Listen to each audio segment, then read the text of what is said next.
Quand la société rend malade, une lecture psychanalytique et sociologique. La nature des pathologies mentales est propre à chaque époque et civilisation.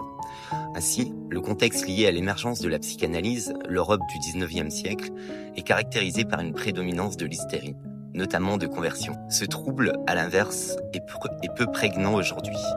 Les cas de patientes décrites par Charcot lors de ses présentations à la Salpêtrière, touchées par des symptômes hystériques particulièrement violents, crise, paralysie, semblent rares aujourd'hui. Si les topiques freudiennes restent d'actualité, le complexe d'Oedipe, qui reste le noyau primordial de la théorie freudienne, construite sur le modèle du conflit, perd de sa pertinence clinique. Une des critiques majeures que l'on oppose aujourd'hui à la théorie freudienne repose sur la centralité de la théorie sexuelle et l'importance du complexe d'Oedipe. Peut-être que les troubles mentaux, à l'époque, dépendaient en grande partie de cette problématique. Alors que si la névrose ne disparaît pas, elle n'est plus la cause principale des consultations aujourd'hui. Cette évolution est décrite aujourd'hui par les cliniciens et est à l'origine des nouveaux paradigmes et cadres de la psychanalyse. Les pathologies psychiques principales sont aujourd'hui à chercher du côté des troubles narcissiques et des personnalités borderline. Cet aspect n'a d'ailleurs pas été éludé par Freud. Il les appelle d'ailleurs les névroses narcissiques. Il n'a réussi, par manque de temps, à en trouver la clé. Les psychanalystes du XXe siècle, de Mélanie Klein à Wilfried Bion, s'attelleront sur cette question.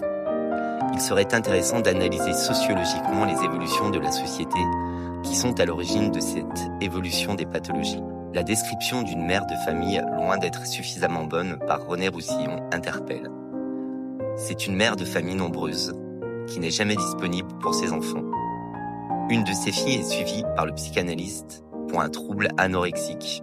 Mais est-ce que la posture de la mère suffisamment bonne décrite par Donald Winnicott est-elle encore tenable dans la société actuelle ?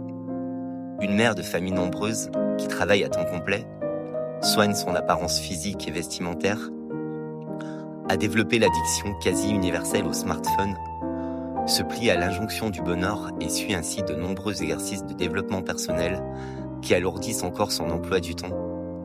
Peut-elle encore réussir ce rôle ?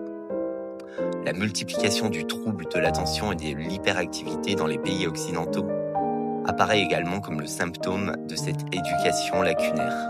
La prégnance des institutions primaires de l'époque moderne représenterait une camisole idéologique dans laquelle l'individu, qui n'est pas encore sujet, était contenu et parfois écrasé par une chape coercitive. C'est dans ce contexte familial, religieux et social que la personne développait diverses névroses particulièrement démonstratives. L'individu du XXe siècle est confronté à l'effritement du lien social. La coercition des institutions primaires tend à s'amenuiser.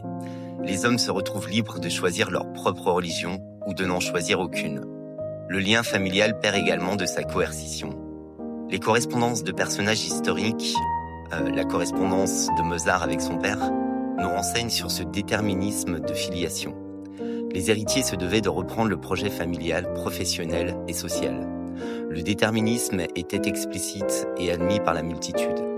C'est peut-être avec l'esprit des Lumières et la notion de liberté que l'homme s'éprend d'un désir de réaliser un trajet autre que celui auquel il était déterminé. Pour autant, la croyance en la possibilité d'échapper à sa condition le permet-elle réellement ? La reproduction sociale de Pierre Bourdieu nous incite à penser le contraire. L'homme est toujours déterminé par son milieu socio-culturel. La méritocratie, censée incarner l'héritage des Lumières, représente l'ultime hypocrisie de la dérive des valeurs occidentales.